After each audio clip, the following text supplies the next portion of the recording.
the Secret Cellar! Are we ready for Sense of Tumour? And welcome to the stage, Edinburgh!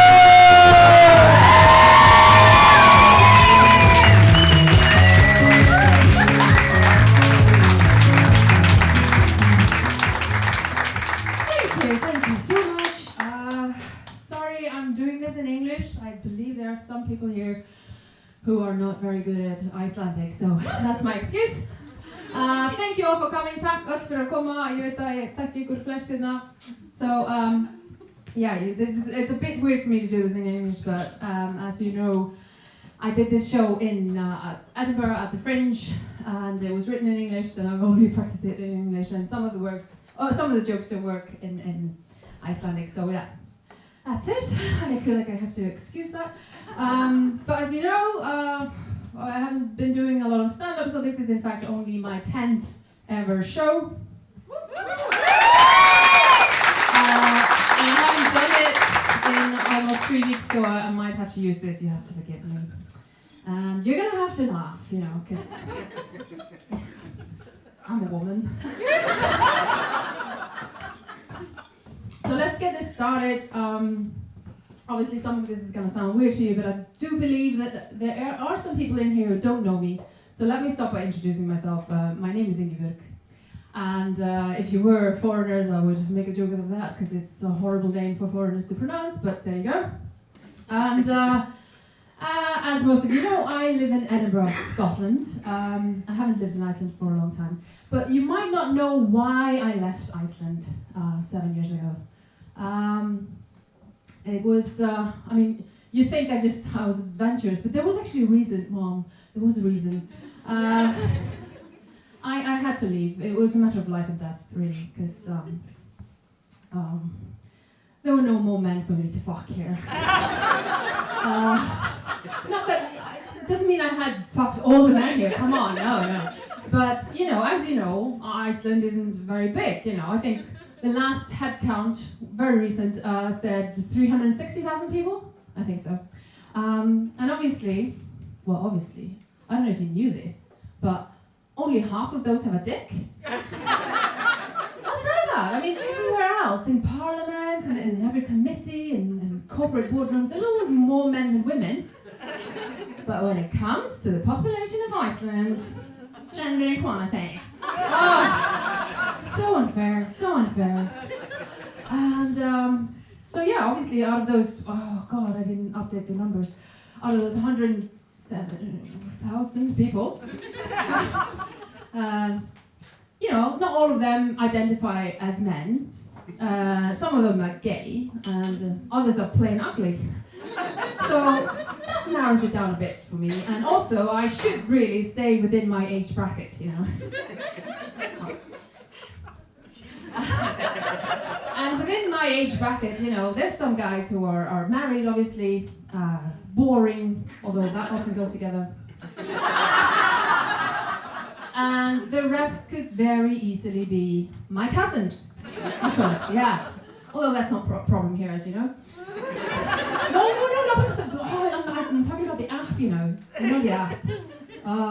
Foreigners love this, so I'm going to do this. Yeah, you know, when I would go out partying, I would use that app, of course, because, you know, if I see a cute guy, you know, and we'd just bump our phones, we'd find out whether we were too related, you know. Either we would get a green light and a Barry White voice that goes, oh yeah, which means you can fuck him. Or your phone would start blinking red light, there would be klaxon alarm coming out, and they would say, abort, abort, abort, and that app means that you absolutely cannot or should not have his baby. So yeah. So that fucking klaxon alarm had gone off 17 times in a row. Can you believe that? 17 times. 7 years ago, this was happening to me. I kept getting that fucking klaxon alarm and you know, 17 times. Can you believe it? Out of which I ignored it 14 times because I've got 3 brothers. So I had to leave. I was like, that's it, I'm moving. And I thought, you know, I'm going to move somewhere where I speak the language and there's plenty of handsome, well-spoken gentlemen, you know, Mr. Darcy or something. So I picked the United Kingdom.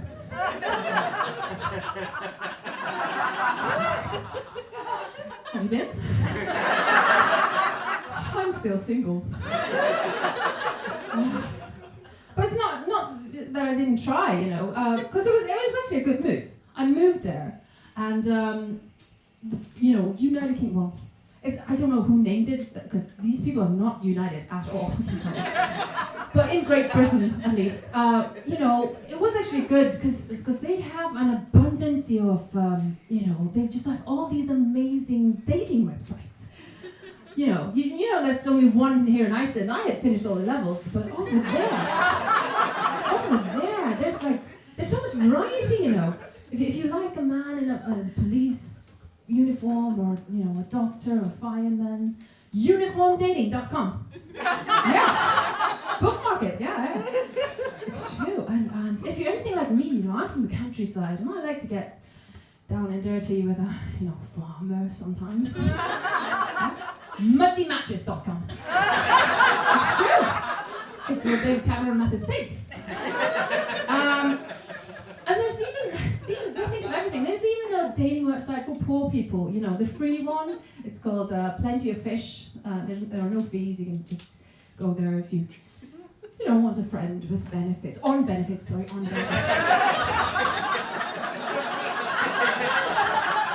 then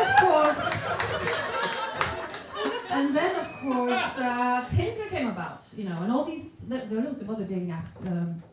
There's Bumble and Happen and stuff. I think you use Tinder mostly here in Iceland, and so yeah, I've been really busy over the last 7 years since I moved to the UK. I just have one tip for you, ladies, if you're using Tinder to meet guys. I have one tip for you. When you hear that ping, you know that means you've had a match. Don't go running to your phone right away and try and message the guy. Don't do that. I used to do that. I would run to my bag. Oh, I wonder who it is. Oh, it's so embarrassing. So embarrassing. Don't do that. Just wait. You know, just wait. Because this could be the love of your life. You know, this could be your life partner, and you do not want to start the communication there. You know, just wait. Wait while he finishes what he's doing. You know, because. We all know what they're doing when they're swiping Tinder, you know. Taking a shit. Yeah. They call it swipe and wipe.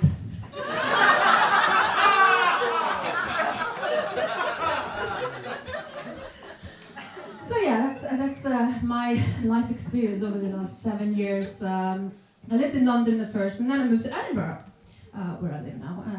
Almost 3 years ago now.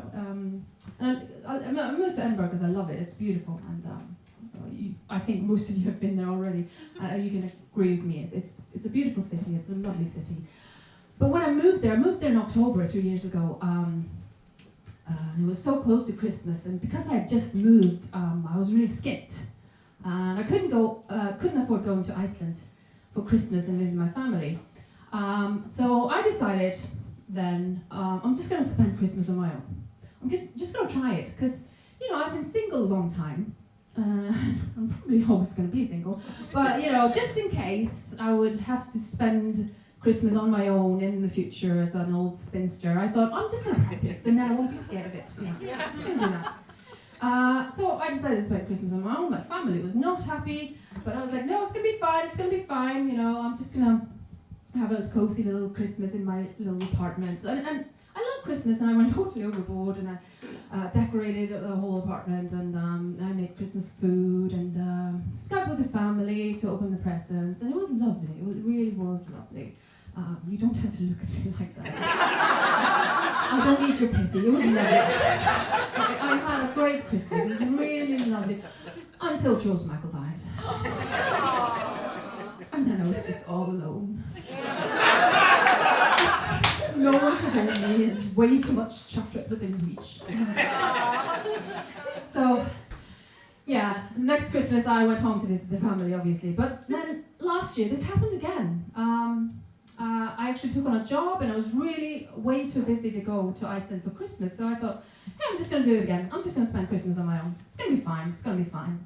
And again, my family was not happy. My sister was like, oh, you're ruining Christmas for everybody. And I was like, oh, okay, but it's going to be fine. Oh, it's going to be shitty Christmas again. I hope you have a shitty Christmas. Remember what happened last time? And I was like, oh, come on. I mean, it's not like George Michael can die twice, can he? Yeah, no, I got cancer. I got cancer for Christmas instead, yeah. Did anyone else get a shitty Christmas present? Sure? No? Nah, I usually win that competition. But yeah, I got cancer. I was diagnosed 3 days before Christmas, and then I actually spent most of Christmas Eve at the hospital getting more biopsies and scans and stuff. And I was sent home around 5, I think. And the doctor said to me, okay, so it's slightly more aggressive than we thought it was, and it's fast growing, so we need to operate soon. And it may have spread. But because of the holidays, we won't get the results until the new year. So just go home and try not to think about it. Merry Christmas! And I did, I tried. I went home and I tried to have a Merry Christmas. I was like, I'm not going to let this ruin Christmas. And I went home to my over-decorated apartment, and I had some Christmas food, and I Skyped with the family and pretended everything was fine. I was having a great time. I even put on some Christmas music, my playlist on Spotify, and there he was, George Michael, singing Last Christmas. And I thought, oh, George, that's a bit sinister, isn't it? That should be my last Christmas. But it wasn't. The cancer hadn't spread, and my prognosis was really good. I've been having treatment all year, and it's all going great, so now I'm in trouble. Yeah. Because to tell you the truth, I wasn't actually shocked when I was diagnosed. I sort of knew I had cancer for a few weeks before that. I just, I'm Icelandic, I have dreams, we believe in all that shit. I had a gut feeling. It hadn't been a really shitty year, and I thought, oh, I'm pretty sure it's going to end with this being cancer. So I wasn't scared or anything, I just started preparing. And I started preparing by buying Christmas presents for almost everybody and writing Christmas cards to everybody I had ever met and had on Facebook, in case this would be my last Christmas. Because I wanted people to remember me by something nice, and I wanted to tell everybody how much I loved them, and I wanted to ooze love over the holidays, and I was writing Christmas letters to my friends' kids, something I'd never done before. People didn't know what was going on. I couldn't tell anyone, And I was just writing corny messages in every Christmas card. Oh, I love you so much. I admire you. Because I wanted people to know, how much they inspired me, how much they meant to me, in case this would be my last Christmas. So, yeah, I'm in deep shit now. Because it's September. And I'm not dead. And Christmas is only, 3 months away. And I have guilt-tripped all these people into sending me presents this year. I'm going to be inundated with presents and cards, and these people are going to expect me to send them something again. They think I was starting a tradition that I never meant to follow because I thought I'd be dead.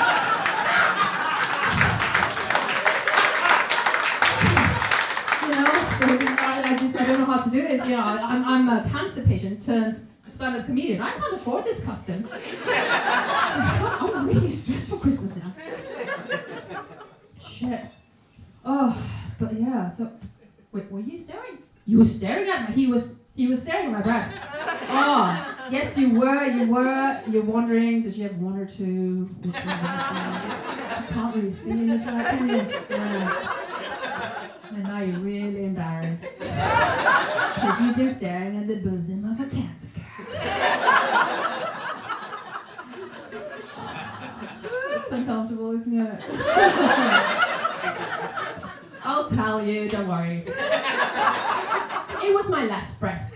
And I've still got my real breast, you know. It just looks, well, I'm not going to show it to you. It looks like slash haggis. Actually, it looks like slashed deep fried haggis after the radiotherapy. And it had to be the left breast, didn't it? Oh, fucking lefty. Because I was really angry with my body. You know, I was really annoyed with my breast for allowing this cancer to grow. I was told it had been growing for 2 or 3 years. And I was like, what the fuck? Left boob?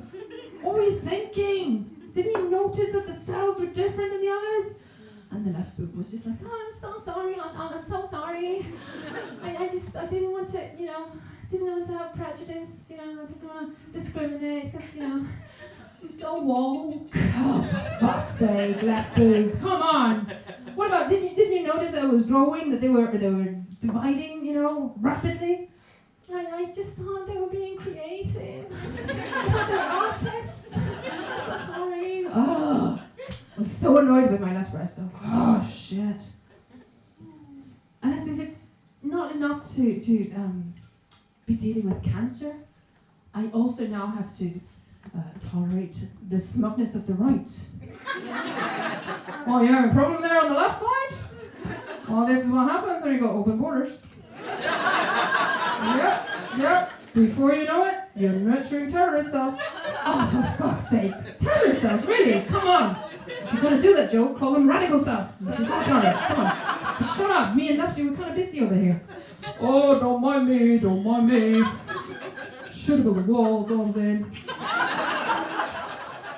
So now I'm annoyed with both my breasts. Does anyone else talk their boobs? I had so many men talk to them, I thought I'd give it a shot. But yeah, so I had an operation in January, and then chemo, and I finished, and then I had radiotherapy, and I just finished 5 weeks ago. So this of course means that, you know, I've been quite busy this year, and I've sort of finished the treatment. I had a little bit of more drug infusions to do, but I'm sort of out of it. I'm in the clear, sort of. I'm sort of out of it. So I moved on to sort of alternative medicine, you know. I'm juicing every morning, and I'm using the blender a lot, you know, for margaritas. Because salt and lime kills germs. I'm sure it helps. I'm also doing some voodoo, you know, because I'm Icelandic. We believe in all that shit, don't we? So yeah, I've got this little voodoo doll and some pins, and I do voodoo every day. Not for the cancer, but to torture my ex. And it totally works. It absolutely works. I promise you. I can see you're skeptical, but it totally works. Because well, I haven't heard from him in a long time, but I feel great, you know. But yeah, as I said, I've been having treatment all this year.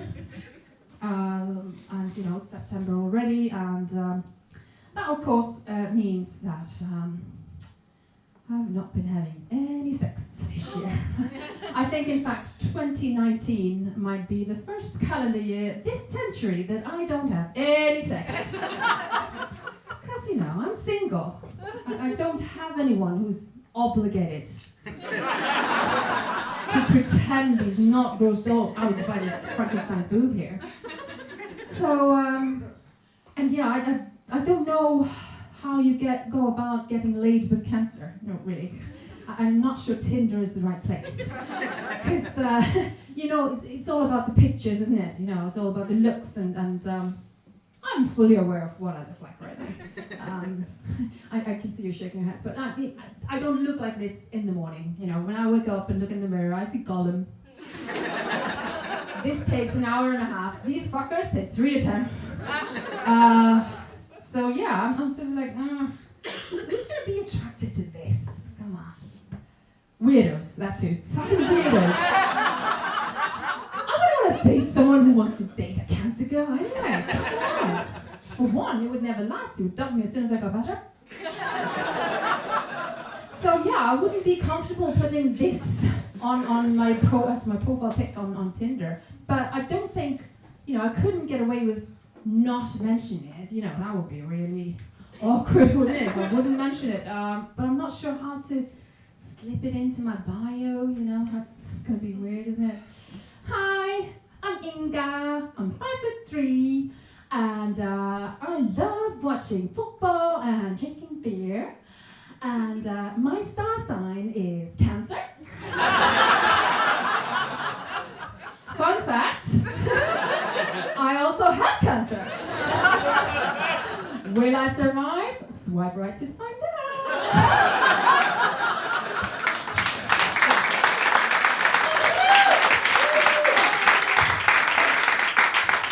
Yeah, so I'm off Tinder for a while. I'm off Tinder. But it's actually fine, because my libido's gone. She fucked off as soon as I was diagnosed. She could not handle the pressure. She was just like, what? You've got cancer. Cancer? I don't understand. We always use a condom. She's not very bright. And where is this cancer in your breast? Oh, that's a shame. That's a real shame, because, I've always been able to work with your breasts a lot. I'm not saying they're your only asset, but I mean, your face is pleasant, especially with the hair, or the hair's going. Right. You know what? I'm not really comfortable with this. I think you should just look after yourself. I'm gonna go on holiday. I'm gonna go. My holiday's long overdue anyway. I haven't had holidays since last century, so I'm just gonna go. And she fucked off. I haven't had a postcard from her since, so. There's absolutely no stirring in this body whatsoever without laxatives. And I sort of knew this might happen, because I've had friends who have had cancer, I've been through chemo, and I've thought about this. I've thought about what if. I think we all have at some point. What if? It's a scary word, isn't it? The C word. Celibacy.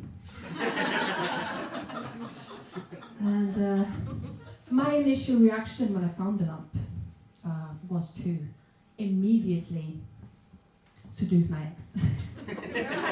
Yeah, just a few days before the biopsy. He didn't know that, of course. No one did. I hadn't told anyone what was going on. No. He just thought I really, really fancied him still. Bless him. But, already then I was feeling a bit self-conscious about my breasts, because, I could feel the lump, I could see the bump on my breast, and I wasn't comfortable with him seeing my breast and touching it. Not that he would notice anything. They never do they? Yeah. But, I thought, I'm just very self-conscious, so I was like, I'm just gonna keep the bra on and shove my right breast into his face at all times. Yeah, that's the plan. And that was my game plan for the sex. But then the sex started, and as you know, it can get a bit messy, and I sort of lost oversight. And he just pulled down the bra and started doing his thing. And I was really enjoying that, actually. Until I looked down and realized he is licking my cancer. He is licking my cancer. What should I do? What can I do? And I started having sex like a man. I started pushing his head down. Oh, go down, go down. Keep taking, go down. Which he didn't want to do. Ladies, if there ever was a moment to play the cancer card, but I couldn't, because it hadn't been confirmed. It would have been really weird, and I didn't want to freak him out. I didn't want him to lose his erection. So then he gets it. So I'm just lying there, moaning for all the wrong reasons. Oh gosh, that's so not the spot. And it's spurring him on, because he just keeps licking and licking and licking my cancer. Licking away, like he's trying to reach the center of a huge lollipop, and I'm going, oh babe, that hard bit, not bubblegum. Oh, and it just keeps on going, and I was freaking out. I was like, oh, this is, how can I make this stop? How can I make this stop? And in the end, I just fucking panicked, and I faked it. I know, we shouldn't fake an orgasm, but I had to. Oh my God. Don't look at me like that. I know we shouldn't, it's stupid. I haven't done it since I was young, I haven't done it since last century. But, I just had to. I had to. you have to understand. 'Cause let me ask you this, right? Which is worse? Faking an orgasm or getting off by having a cancer licked? I rest my case.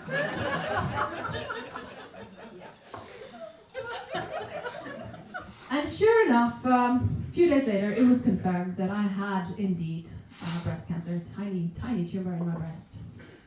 And that was actually the first time in a long time that I prayed. That day, that evening, I knelt by my bed before I went to sleep and I prayed to God. Oh, please, God, don't let me die from this cancer. Please, please don't let me die from this. Because that cannot have been my last sexual experience on this earth. Oh, please, God, not the cancer-licking guy.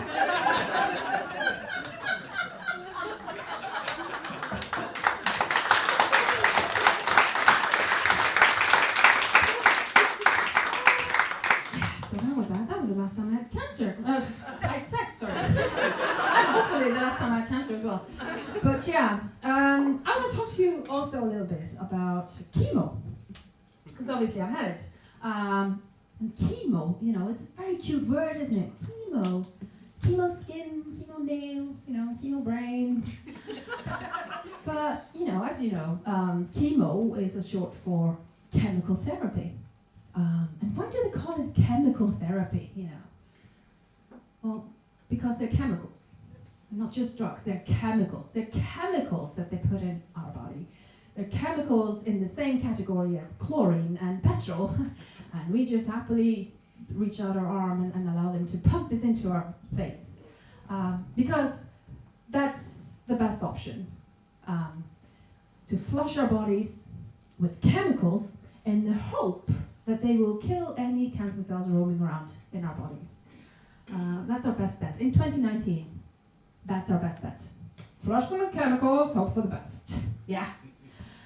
And we, as I say, happily oblige. We choose this. Well, obviously, we don't choose to have cancer, but we choose to have chemo because, I don't know if you know this, when you're diagnosed with cancer, you don't just join some cancer treatment queue or anything. The doctors don't put you on a conveyor belt and everybody gets the same treatment.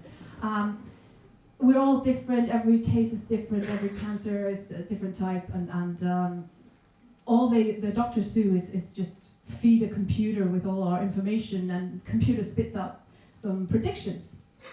And then it's up to you to decide what treatment you have. The doctors only advise you. So my doctor said to me, who by the way is the only man I haven't slapped for staring at my boobs and make eye contact. He said,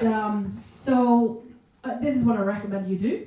Have a lumpectomy. Means I just go in, take the tumor out, leave the breast, it's in and out same day at the hospital, no problem. And then I advise you to have 6 rounds of chemo, which may damage your heart, 19 rounds of radiotherapy, which may damage your lungs, and target drug therapy. Notice, drug therapy, not chemical, target drug therapy every 3 weeks for a whole year, which may also damage your heart, and hormone therapy for 10 years, which may damage your sanity. What's it going to be? You've got 60 seconds, so what's it going to be? What's it going to be? What's it going to be? And I was just like, oh, can I call a friend? No, you can't. This has to be your decision and your decision alone. What's it going to be? 30 seconds. What's it going to be? What's it going to be? And I was like, oh God, that sounds really, really harsh. Can I just, is there another option? Yes, there is. We can leave the cancer and you die. So I'm having all the treatments. All of them. All the treatments. Even the one that is already affecting my heart and giving me recurring diarrhea to the extent that I may or may not be wearing a diaper right now. That's how not scared of cancer I was. I'm having all the treatments. And yeah, as you know, there are side effects. They have to tell us about all the side effects, even the most rare ones, in case you die and sue them. So I was sent home with a pile of papers. She's with reading material about every single drug that I was supposed to have. And as you know, I'm a journalist and I've worked in PR, and I actually have a little problem with some of the wording in this information, you know, because it's all about how you convey information, and you know, and there was one sentence that sort of stood out. I think it could have been worded a little bit better. It was when I was reading about my main cancer drug, and there was this sentence at the bottom of the page. I'd read, docetaxel can have severe side effects, including death. Now, in what universe is death a side effect? Surely it's a result, isn't it? You know, it's not the desired result, but it's a result nonetheless. Come on. Side effects. How would that conversation with my next of kin go even, you know? So, great results, great results. Your sister's cancer is dead.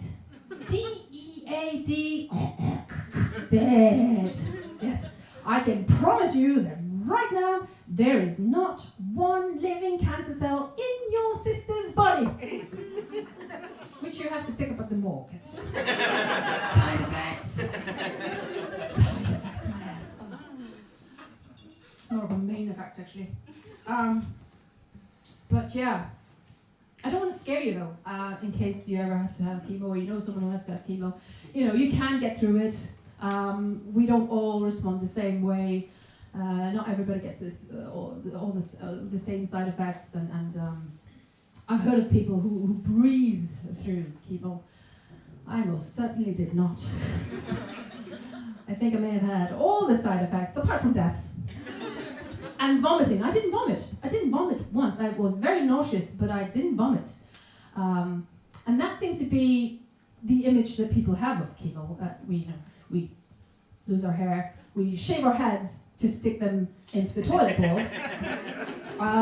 So everybody was asking me while I was having chemo, like, oh, have you been really sick, dear? You know, have you been very sick?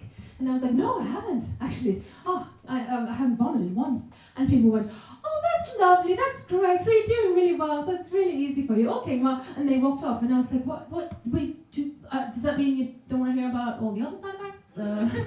You don't want to hear about the agonizing bone pain, the joint pain, the stomach ache, the constipation, followed by diarrhea, followed by constipation, followed by diarrhea. The mucositis, do you know what mucositis is? Oh, it's the inflammation of the mucous membrane that lines all your digestive system. It starts here and goes all the way down here and out there. And it's just as uncomfortable as you are now imagining. And it bleeds a little bit sometimes. Yeah.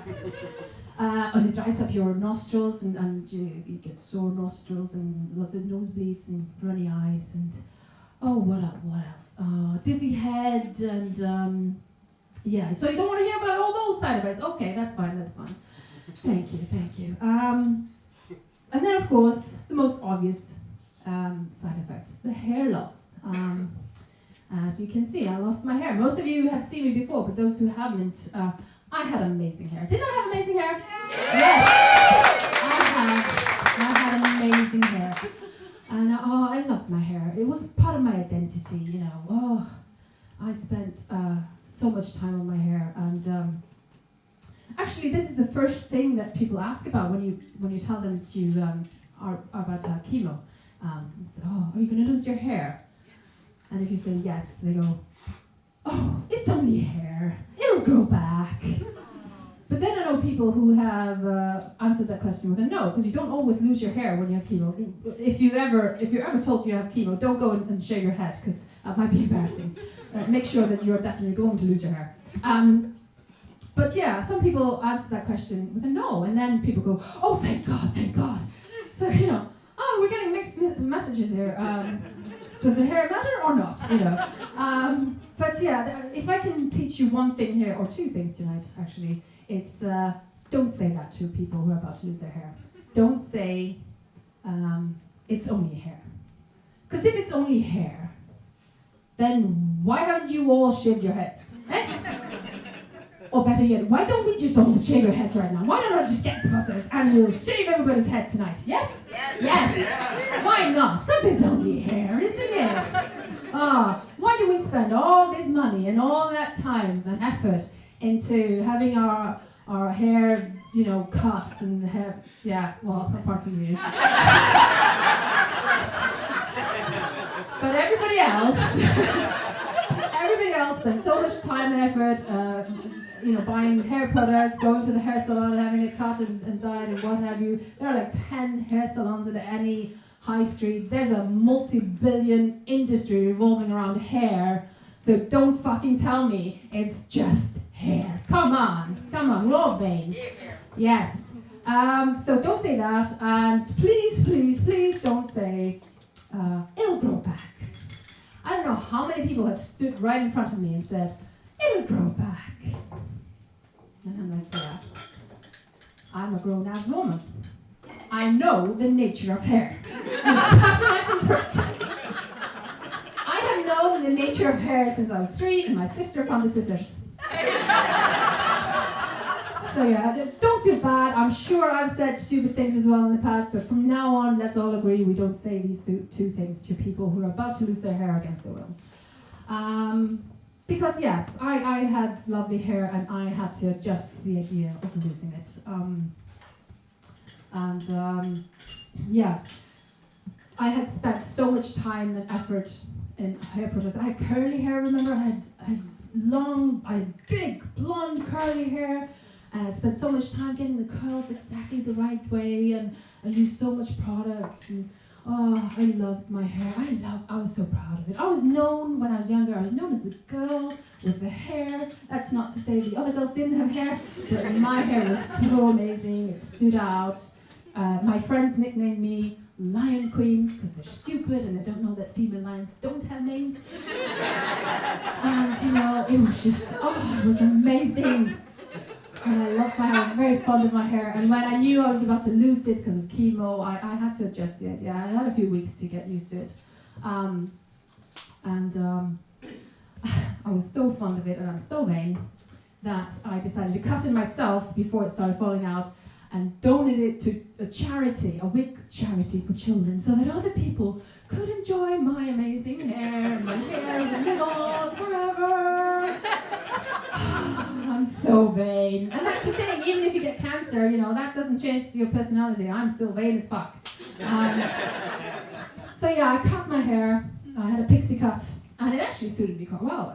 I was surprised. So I had that for a few weeks, but then obviously, eventually, after I started chemo, my hair fell out. And it happened about 2 weeks after my first treatment. And I remember that day very well.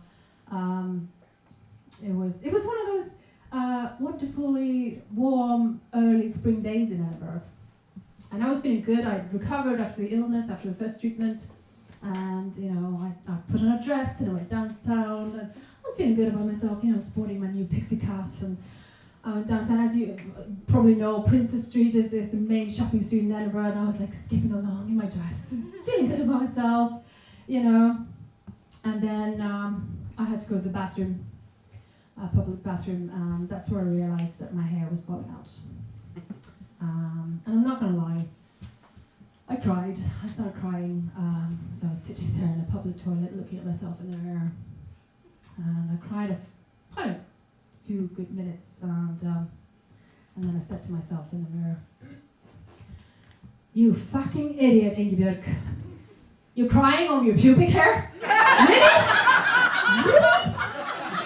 You've spent a fortune and all that effort into trying to trim or even remove your pubic hair. Now that it's falling effortlessly and painlessly into the toilet, you're crying? You're crying? Get a grip, woman!"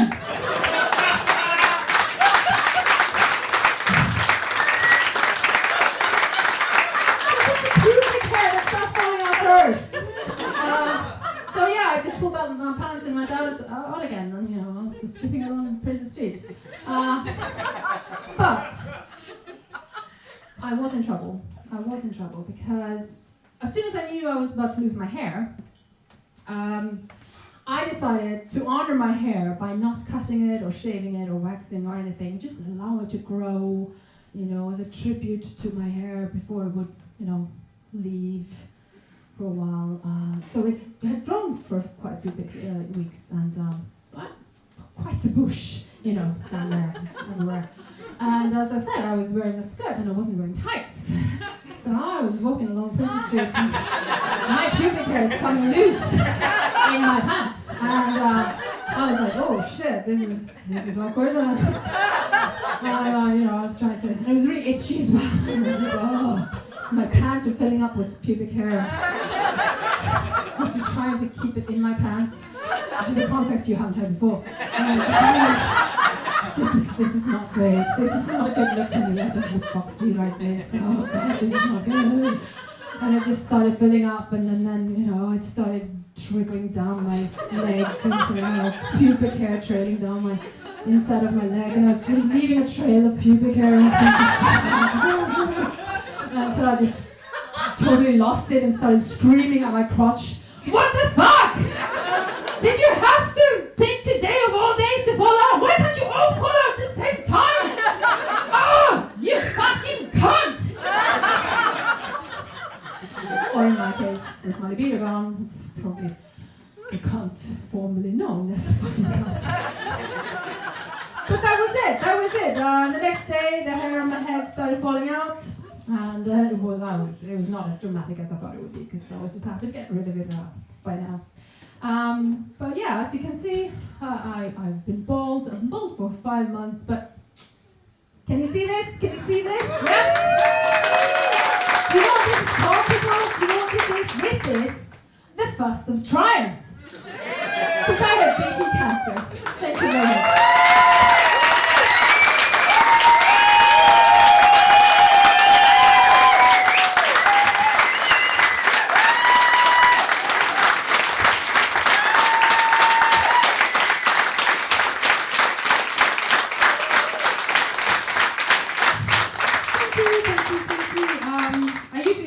With a little speech at the Fringe, and I'm just going to do it now because, even though I know most of you.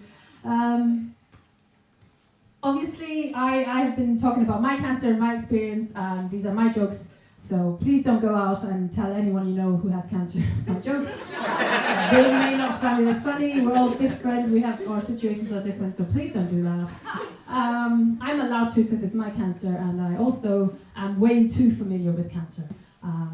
It took my dad away when I was 18. It has taken other loved ones and threatened them. It's still threatening some of them. So I have no respect for cancer. Absolutely no respect for cancer. I refuse to respect cancer. So I want to ask you to promise me this. If you know someone who has cancer and they tell a joke about it, a dark joke, I don't care. Don't you dare get all defensive on behalf of cancer. Don't go all PC on behalf of cancer. Just laugh with us. Just fucking laugh with us. Thank you very much.